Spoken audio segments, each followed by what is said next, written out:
So what I'm going to do right now is I'm going to crunch 1400 years of Islamic history in 5 minutes and make it as exciting as I can possibly make it. Because I hated history when I was a little girl. At this age, I appreciate history. And now I understand why they say those who don't learn from history are doomed to repeat it. In order for you to understand why Western civilization is very different than the Islamic world, you need to understand the history of Islam. When Prophet Muhammad supposedly revealed his revelation from the angel Gabriel that he is supposed to be the last of the prophets in the early 600s, he started preaching in his own city, Mecca. He tried to recruit friends and followers to be able to spread his religion. And he tried for 12 years and failed. And after 12 years, he was only able to recruit his immediate family and friends. So he decided, if I go to Medina, which was the Jewish hub of Arabia, the business hub where the Jews lived, if I go there and preach my religion to them, if they accept me, that will buy me respect and stature between my own people, and they will accept me. So Prophet Muhammad started borrowing a lot from the Old Testament to make his religion more palpable to the Jews, to make it a lot similar. This is why you see a lot of similarities between Judaism and Islam. For example, Jews don't eat pigs, Muslims don't eat pigs. Jews pray a few times a day, Muslims pray a few times a day. Jews fast on Yom Kippur, Muslims fast on Ramadan. And this is why you started seeing a lot of good writing in the beginning of the Quran when Prophet Muhammad was saying all the good things about the people of the book. He took his message and went to Medina trying to recruit the Jews, talking about the people of the book, talking about how similar the two religions are. When they refused to accept him and follow him as the last of the prophet, that's when he turned against them and started killing them and started expelling them. That's when Islam went from a spiritual movement for the first 12 years of Islam into a political movement cloaked in religion after the year of the Hijrah, after Muhammad went to Medina and the Jews did not accept him. He became a military warrior and declared war on them and started expelling them. Jews and Christians became dhimmi, or second-class citizens. They were only allowed to stay alive and not be killed only by paying the jizya, or the protection tax. So they had a choice: convert to Islam, or if you want to stay alive, you have to pay the jizya or protection tax, living as dhimmi in the Islamic nation. Christians and Jews could not ring church bells. Jews could not blow the shofar. Christians could not ring church bells. They could not pray publicly. Christians and Jews could not gather together and build new churches or new temples. And the way they paid the jizya, or the protection tax, was in a monthly ceremony where they would get together downtown and the Jew would kneel on his knee and hand his goods to the mullah, who would take the goods as the price for buying the protection. And in many areas, Jews and Christians were given necklaces to wear as a receipt that they paid their jizya, or their protection tax. Jews considered najis under Islam. Najis is bodily fluid. Najis is garbage. Najis is dogs. Najis is dirty. So Christians and Jews were treated as second-class citizens. Islam continued to grow. As Islam grew, more people became dhimmi, or second-class citizens. Jews and Christians were given identifiable clothing. The yellow star, which was given to the Jews, that most people think is a German invention. It was actually an Islamic invention in the 9th century in Iraq by the second Khalif al-Mutawakkil of Iraq, who invented the yellow star for the Jews to be identified as they walked down the street. Because Jews were considered najis, if a Muslim man or a Jew walked on the same side of the street, the Jew had to cross the other side so the Muslim man can walk, so he's not dirtied by the filth of the Jew. Christians were given the zunnar, the belt, which most of you men are wearing right now. That was an Islamic invention for the Christians. Islam continued to grow. They went all the way to Jerusalem. They conquered Jerusalem. Christians couldn't ring their church bells in Jerusalem. The Pope in Rome in 1090 told the Christians, how could you sit idly by and allow your brethren to suffer like this in the Holy Land? You need to go liberate the Christians. You need to go help the Christians. That's why the Crusaders were launched. The Crusaders were not launched because they just felt like waking up in the morning and going and converting a bunch of Muslims or beheading them. The Crusaders were launched to liberate Jerusalem.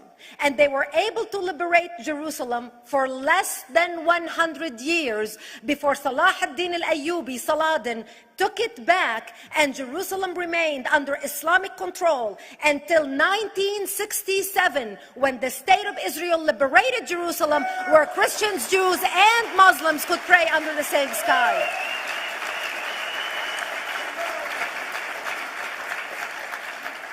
The Crusaders continued fighting Islam, and for 300 years they tried and failed. And by the 1300s, the Crusaders disappeared because they could not win against Islam. Islam continued to expand. They went all the way to Central Europe. They went all the way to China. They went to India. They conquered Spain. They changed the name of Spain from Spain to Andalusia. And they started, as they advanced, as they conquered more nations, more people paid the jizya, or the protection tax. And this is how the Islamic Empire grew. It went all the way until they was stopped at the gates of Vienna on 9/11. 9/11 is not a date that Osama bin Laden just picked out of a hat. 9/11 is a symbolic date in the Islamic calendar. By the 1600s, Islam had covered more of the earth's surface than the Roman Empire did at its peak. Between the 1600s and the 1800s, the Europeans were experiencing the European Industrial Revolution, where the Europeans were able to invent products on factory lines, where they are able to make money and sell products, which gave them the money to build a strong army in order to fight the Muslims. And that's how they were able to stop them at the gates of Vienna on 9/11. The Europeans started the pushback against Islam. They pushed them out of Europe. They pushed them out of all the way to the Middle East and North Africa. By 1924, the Islamic Empire ended. In 1924, the Islamic Caliphate ended in Turkey by President Ataturk, who was a secularist. He ended the Islamic Empire, and he gave women rights to vote. He gave women a right to an education, a right to work, a right to choose a husband. He forbid women from wearing the hijab. He forbid men from wearing the beard. The Muslims hate him so much that they consider him a Jewish agent, because they believe that his mother in her bloodline was Jewish, and that was the influence on Ataturk. By the time the Islamic Empire, or the Islamic Caliphate, or the Islamic State ended in 1924, the Islamic Caliphate had existed for 1400 years, and it ended less than 100 years ago. By the time the Islamic Caliphate ended in 1924, 270 million people around the world were killed by Islam. 270 million. And we didn't have weapons of mass destruction, and there was nuclear weapons. All of these people were killed, butchered by the sword. The people in the world, less than 100 years ago, how many people knew this history? Please raise your hand.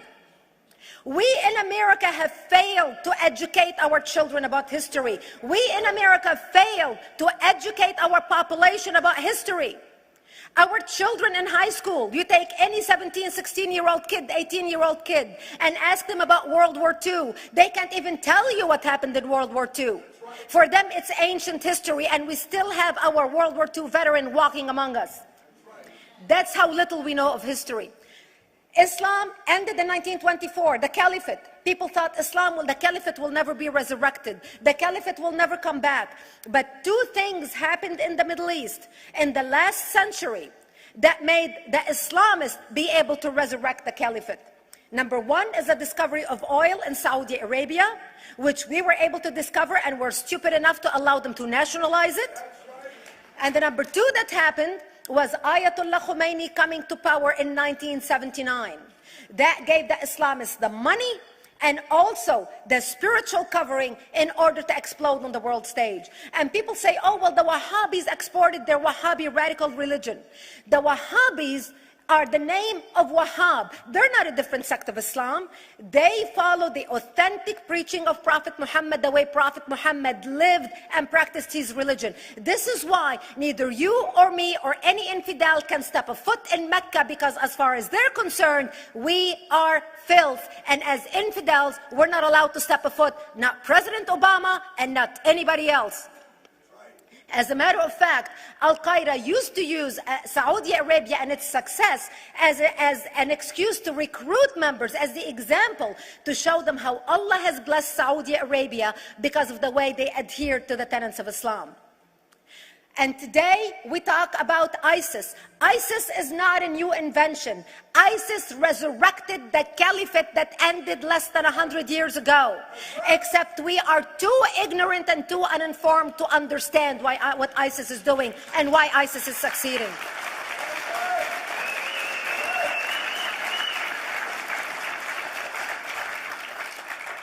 Two things you need to understand about Islam and the principles of war in Islam. One is the law of taqiyya, which means lying and deception.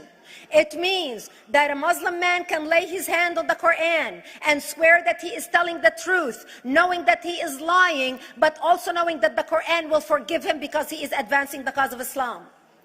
The second thing you need to know about is that the Treaty of Al-Hudaybiyah, which is an Islamic principle of war and a model on how to deceive your enemy when you have to sign peace treaties with your enemy. And it is based on an example by Prophet Muhammad. Prophet Muhammad was attacking the Meccans and their caravans when he was living in Medina. One day he attacked them because this is how he got the goodies. He would attack them, rob them, and spread the goodies among his men. And this is how he was able to recruit, because this is how people made money without working. And so he attacked the Meccan caravans. When he realized he's not able to defeat the Meccans in that city of Al-Hudaybiyah, in that place, he signed a 10-year treaty with them. Does that sound familiar? A 10-year treaty with them that says he will not attack them, he will have peace with them, he will not declare war on them.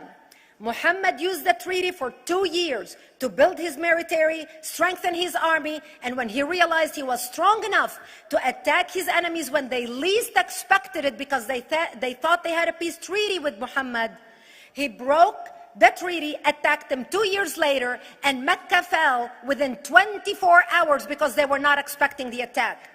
And that became a principle of war in Islam. And to give you an example of how that is practiced, this is why anything signed with Iran means nothing to them. And to give you an example of how this law has been put to use in recent history, Yasser Arafat, who's not an Islamist, but he is a Muslim, met with the Israelis and signed the Oslo Accord in 1993. Remember all the handshaking at the lawn of the White House? The Oslo Accord, Yasser Arafat used the peace treaty, the Oslo Accord with Israel, to get Israel to bring him back and give him his territory, finance his military, train his police, and give his police the weapons. Yasser Arafat broke the Oslo Accord 8 years later, didn't even wait 10 years, and declared the second Intifada in 2000, and all hell broke loose. He used the same treaty to win and deceive against his enemies and deceive his enemies. When Jordanian press, after Yasser Arafat signed the Oslo Accord with Israel, and Egyptian press would interview Yasser Arafat, and they would say, how could you sign a peace treaty with the devil? How could you sign a peace treaty with the Jews? Yasser Arafat will tell them, remember Hudaybiyah. That's all he would have to say. The whole Muslim world knew exactly what Yasser Arafat was talking about. We in the West and the Jews in Israel, it was over their heads. Nobody understood what Hudaybiyah was referring to. And this is the type of deception that we are dealing with. So when Iran signs a peace treaty with the United States for 10 years, they are using us as useful idiots, as gullible, ignorant people who are signing a peace treaty with the devil in order for Iran to continue her thing. In this deadly game of thrones, there's no place for America or for Israel. We don't have to gamble with our future and with our children's future. Elie Wiesel. And I wish I could promise you, Elie, that the lessons of history have been learned. That is why it is so important to be wise about who we're going to put in the White House next year.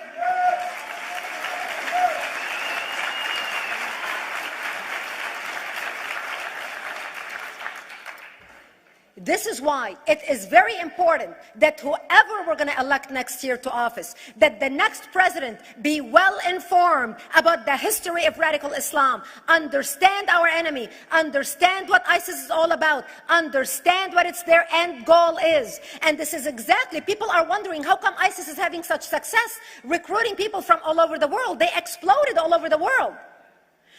The Pew Research did a poll. And of course, the Pew Research is not Brigitte Gabriel, is not Fox News, is not Tony Perkins.